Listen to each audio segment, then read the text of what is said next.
Good morning सर्वांना. श्री स्वामी समर्थ. रविवारची सुट्टी असल्यामुळे आम्ही आमच्या घराजवळच असणाऱ्या लक्ष्मीनारायण येथील मंदिरामध्ये जाण्याचं ठरवलं. जाताना छान असं थंडगार वातावरण झालं होतं. ढगाळ वातावरण होतं, पण पाऊस नव्हता. घराच्या जवळच असल्याकारणाने 15 मिनिटातच आम्ही मंदिराजवळ पोचलो. मंदिराचं मुख्य प्रवेशद्वारामधून एंट्री केल्यानंतर असं काही मंदिर दिसते.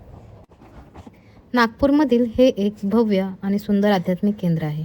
उत्कृष्ट वास्तुकला, नक्षीकाम आणि शांत वातावरणामुळे हे नागपूरमधील एक प्रमुख पर्यटन व धार्मिक स्थळ बनले आहे.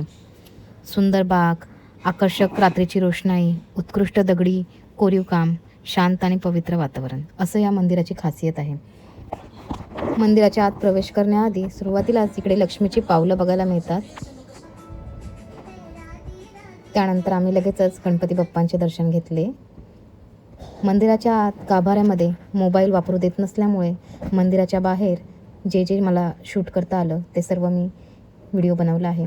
नक्षीकाम बघू शकता, अतिशय कोरीव आहे आणि सुंदर आहे. इकडची स्वच्छता मनाला भावणारी होती.